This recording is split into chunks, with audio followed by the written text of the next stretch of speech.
Wait, are you lost? Because nothing about you says you belong here. Is this a joke somebody set up? Because he cannot be serious. I'm not trying to be rude, but you're making the room look cheap. You need to leave. The girl laughed in his face in front of everyone. 5 minutes later, she found out who his father was. The venue cost $30,000 to rent for a single night. That number alone told you everything about who was inside. Chandeliers so heavy they groaned against the ceiling. Flower arrangements that cost more than most people's rent. Photographers weaving through the crowd like sharks, capturing every designer label, every gleaming watch face, every strategic smile. Outside, valets sprinted between Teslas and G-Wagons like it was the Olympics.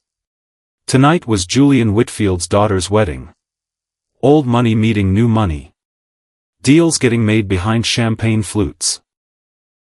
Connections getting locked in with handshakes while the DJ played something soft and expensive in the background. Every single person in that room wore their wealth like armor. Every single one. The security guy at the front entrance had been working events like this for 11 years. He knew the type. He knew who belonged and who was testing the door. So when the kid walked up at 8:47 p.m., the guard's hand moved before his brain caught up. White t-shirt, plain dark jeans, beat-up Nikes that had seen better days. No watch, no chain, a small drawstring bag over one shoulder like he was heading to a gym. Not a $30,000 ballroom. The guard blocked the entrance without making it obvious. "Who are you here for?" he asked. The kid looked at him. No panic, no apology, just calm. Whitfield wedding. The guard stared. The kid stared back.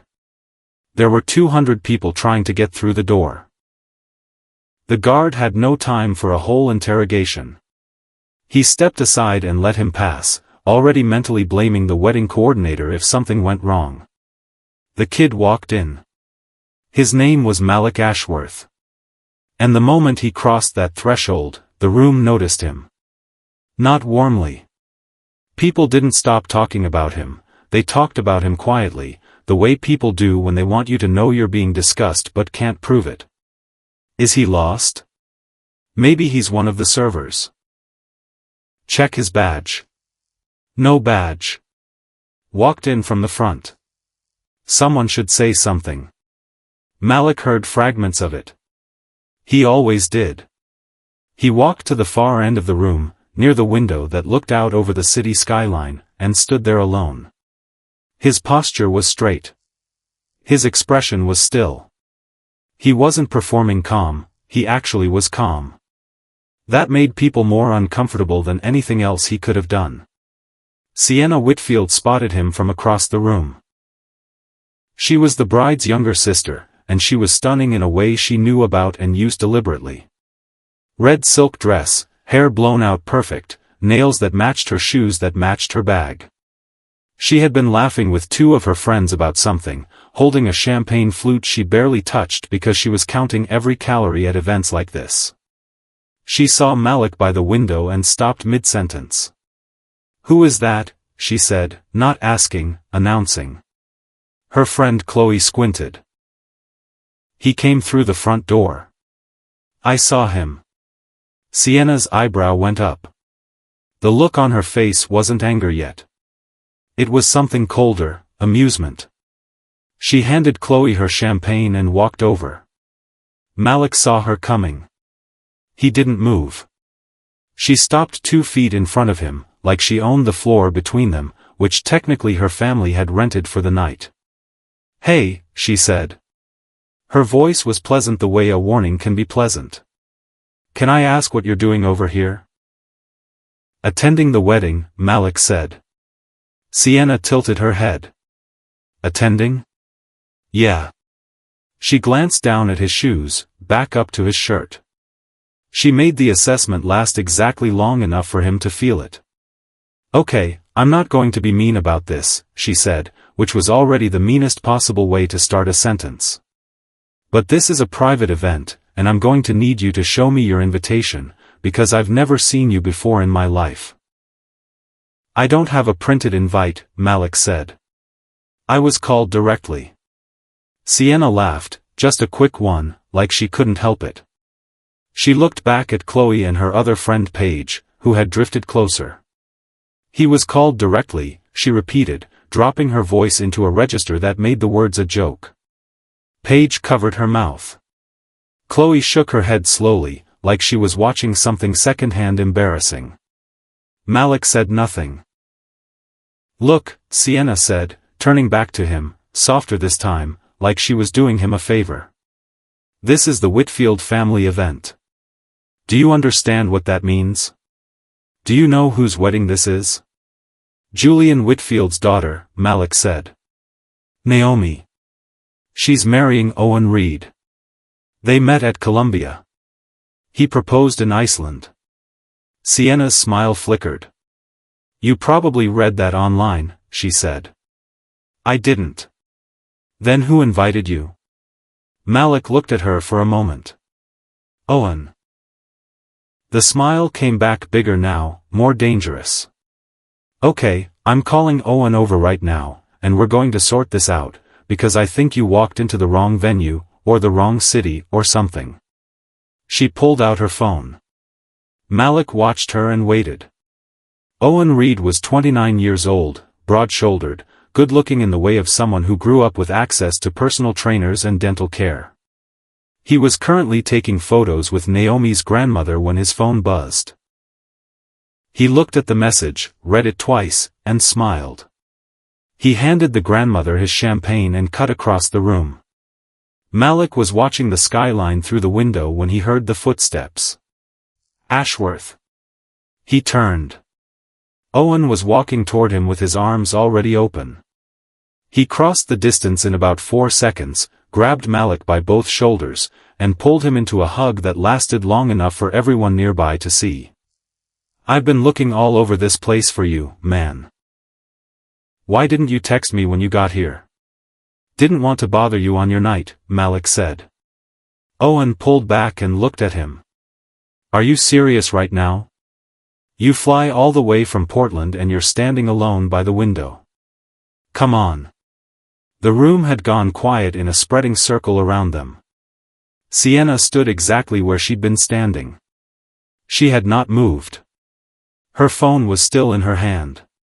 The message she'd typed to Owen sat there, already answered by his absence. Owen noticed her. He noticed her expression. Did something happen? He asked. No, Malik said immediately. No, Sienna echoed half a second later. Owen looked between them. He was not stupid, but tonight was not the night for it. Come meet Naomi's dad, he said to Malik. He's been asking about you. They walked away together. The crowd parted a little without meaning to. Sienna stood there. Chloe came up beside her. Do you know who that is? No, Sienna said quietly. I just asked one of the coordinators, Chloe said. She paused.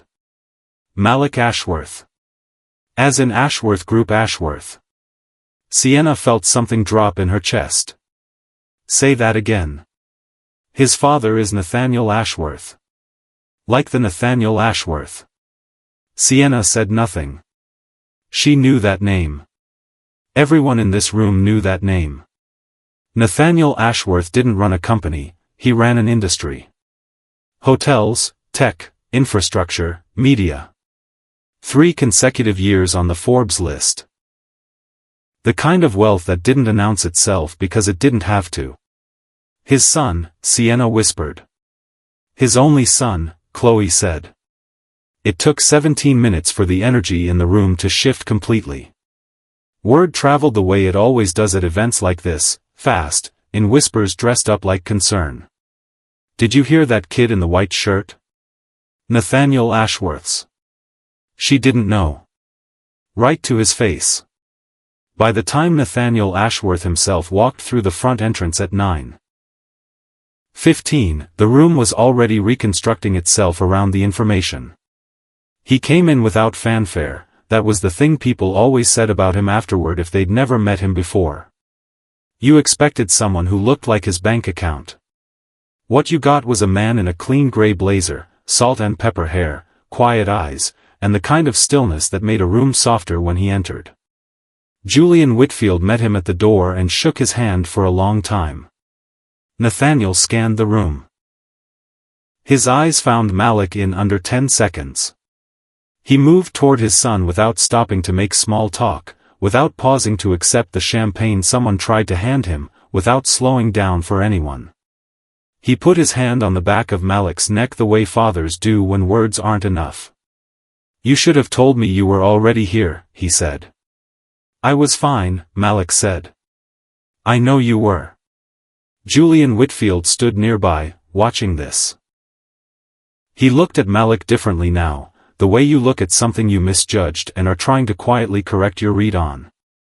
Sienna had been watching from across the room. She watched Nathaniel Ashworth walk straight to the kid she had laughed at 20 minutes ago. She watched the way Nathaniel touched his shoulder, the way the whole room tilted slightly in their direction. She understood now what she had not understood before. But more than that, she understood what she had done. She'd had 2 champagnes and hadn't touched either one. The red silk dress felt too bright. The room felt too loud. She found a quiet corner near the coat check and stood there by herself for a while. Chloe tried to follow her. She waved her off. She needed a minute. The thing about Sienna Whitfield was that she wasn't cruel by nature. She was thoughtful, actually. She read. She volunteered twice a month at a youth center in Midtown. She had opinions about things that mattered. But she had grown up in rooms like this one, and in rooms like this one, you learned fast that appearance was information. What you wore told people who you were. That wasn't vanity, that was just how it worked. Except it wasn't. She knew that. She'd known that for years. She'd just forgotten it tonight. Standing by the coat check, she made a decision. It came to her the way decisions sometimes do, not like a light turning on, but like a weight dropping. Sudden. Irreversible. She was going to go over there and say it out loud. Not because it would fix anything, it wouldn't. Some moments don't get fixed. They just get survived. But because she wasn't the kind of person who walked away from things she'd broken. At least, she didn't want to be. Malik was standing with Owen and 2 of Julian Whitfield's business partners when he saw her coming. He recognized her posture immediately. The walk was different, the shoulders were lower, no champagne, no friends flanking her. Owen saw her too. He went quiet. She stopped in front of Malik. Can I have like 2 minutes, she said to Malik only, not to the group. Owen made a small gesture to the others. They drifted away. He followed. Now it was just the 2 of them, standing near the edge of the dance floor while the room moved around them. Sienna looked at him. He waited. I owe you an apology, she said. Her voice was steady, but the steadiness cost her something. Not a small one. I talked to you like you didn't belong here. I made assumptions about you based on your clothes, and I said it out loud in front of people, and I made sure you knew what I was doing. That was mean. It was wrong. I'm sorry. Malik didn't react immediately. She held his gaze because she owed him that much. Not looking away was the least she could do. I'm not asking you to be cool with it, she said. I'm not asking you to say it's fine, because it isn't. I just needed to say it. The room moved. The music played softly. A photographer passed by without stopping. Malik was quiet for long enough that it was uncomfortable. Then he said, "Do you actually believe that, or are you apologizing because you found out who my dad is?" Sienna felt that land exactly where he'd thrown it. She didn't rush to answer. She thought about it, actually thought about it. Both, she finally said. And I know that's not a great answer, but it's the honest one. Something shifted in his expression. Okay, he said. Okay, I believe you. He paused. And yeah, I forgive you. Sienna exhaled. She hadn't realized she'd been holding her breath. Why? She asked. Because being angry about it doesn't do anything useful, Malik said. And because you came over here when you didn't have to. You could have just avoided me for the rest of the night. That's not how I was raised, she said.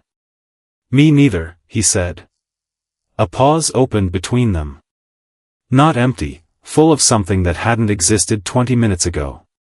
Your dad, she said quietly. I've watched him in interviews. He seems like the real thing. He is, Malik said. He's also the reason I came tonight looking like this. Sienna frowned slightly. What do you mean? Malik glanced down at his shirt. He made me do it. Every year, at least once, he makes me show up somewhere I'm supposed to be in clothes that give nothing away. No name, no status, nothing to hide behind. He looked back at her. He calls it the real test. Of what? Of the room. Sienna stood with that for a moment, and she asked, what did the room do? Malik looked at her steadily. You were there. She thought about that for a long time after. Not just that night, but afterward, weeks later, in random moments. Driving somewhere, getting coffee, sitting in a meeting where someone talked too long about something unimportant. You were there. Nathaniel Ashworth found his son near the end of the night, when the crowd had thinned and the younger guests were gravitating toward the bar. How was it? He asked. Malik considered. Different this year. Different how? Someone actually came back and apologized. He paused. Genuinely, I think. Nathaniel looked at him. You believe her? Yeah, I do. Nathaniel was quiet for a moment. Then he said, that's rare. What did you do? Forgive her, Malik said, and told him why. Nathaniel nodded slowly.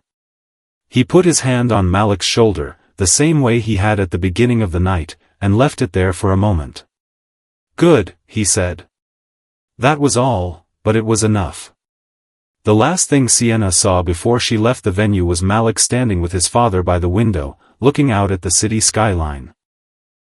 Two men, same posture, same quiet, like stillness was a thing you could inherit. She got in the car, and the driver pulled away from the curb, and the venue got smaller in the back window.